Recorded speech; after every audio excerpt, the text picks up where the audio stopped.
കല്യാണിലേക്ക് കൂടി പോകാം. അർജുൻ കല്യാണ ആദൂർകോണത്ത് നിന്നാണ് ചേരുന്നത്. അർജുൻ, മലബാറിലെ കൊട്ടിക്കലാശത്തിന്റെ ആവേശം അർജുൻ പലപ്പോഴായി പ്രേക്ഷകരിലേക്ക് എത്തിച്ചിട്ടുണ്ട്. തലസ്ഥാനത്ത് എന്താണ് പോരാട്ടത്തിന്റെ അവസാന ഘട്ടത്തിൽ പറയാൻ കഴിയുന്നത്? കൊട്ടിക്കലാശത്തിന് മലബാറെന്നോ മധ്യ തിരുവിതാംകൂറെന്നോ കൊച്ചിയെന്നോ ഒരു വ്യത്യാസവുമില്ല.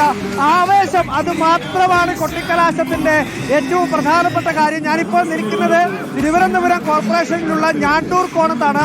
ഞാണ്ടൂർ കോണം ജംഗ്ഷനാണ്. ഈ ജംഗ്ഷന്റെ ഒരു പ്രത്യേകത, ഒരു വശത്ത് ഞാണ്ടൂർ കോണം വാർഡാണ്, മറുവശത്ത് ഈ പറയുന്നത് പോലെ തന്നെ മറ്റൊരു വാർഡാണ്, അതായത് ചെങ്കോട്ടുകോണം വാർഡാണ് മറുവശത്തുള്ളത്.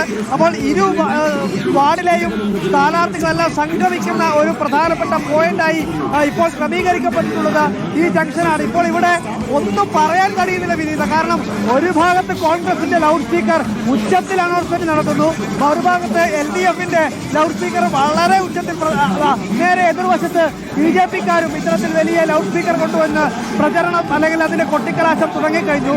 ഇനിയിപ്പോൾ നമ്മളിവിടെ നിന്ന് പറഞ്ഞാൽ തന്നെ അത് കേൾക്കുമോ എന്നുള്ള ആശങ്ക പോലുമുണ്ട്. എന്തായാലും ആവേശമാണ് ഓരോ ഭാഗത്തു നിന്നും. ഇപ്പോൾ അല്പസമയം മുൻപാണ് ഒരു വാർഡിലെ ചെങ്കോട്ടുകോണം വാർഡിലെ LDF സ്ഥാനാർത്ഥി മായ ഇതുവഴി റോഡ് ഷോയായി കടന്നുപോയത്. നേരെ എതിർവശത്ത് അല്ലെങ്കിൽ നേരെ എതിർവശത്ത് കൂടി BJPയുടെ റോഡ് ഷോ അല്പസമയത്തിനകം തന്നെ ഇതുവഴി കടന്നു പോകും. പോലീസ് ഉൾപ്പെടെ ഇവിടെ ക്രമീകരിച്ചിട്ടുണ്ട്. കാരണം ഏതെങ്കിലും ഒരു സാഹചര്യത്തിൽ സുരക്ഷാ ക്രമീകരണത്തിന്റെ ഭാഗമായി പോലീസ് ഉൾപ്പെടെ ഇവിടെ എത്തിയിട്ടുണ്ട്. BJP സ്ഥാനാർത്ഥിയുടെ വാഹനമൊക്കെ ഓരോ ഭാഗത്ത് ക്രമീകരിക്കുന്നതാണ് നമ്മൾ കാണുന്നത്. നമുക്ക് വീണ്ടും എത്താം. ഏതായാലും ആവേശം അലയടിക്കുകയാണ് അങ്ങ് തെക്കൻ കേരളത്തിൽ.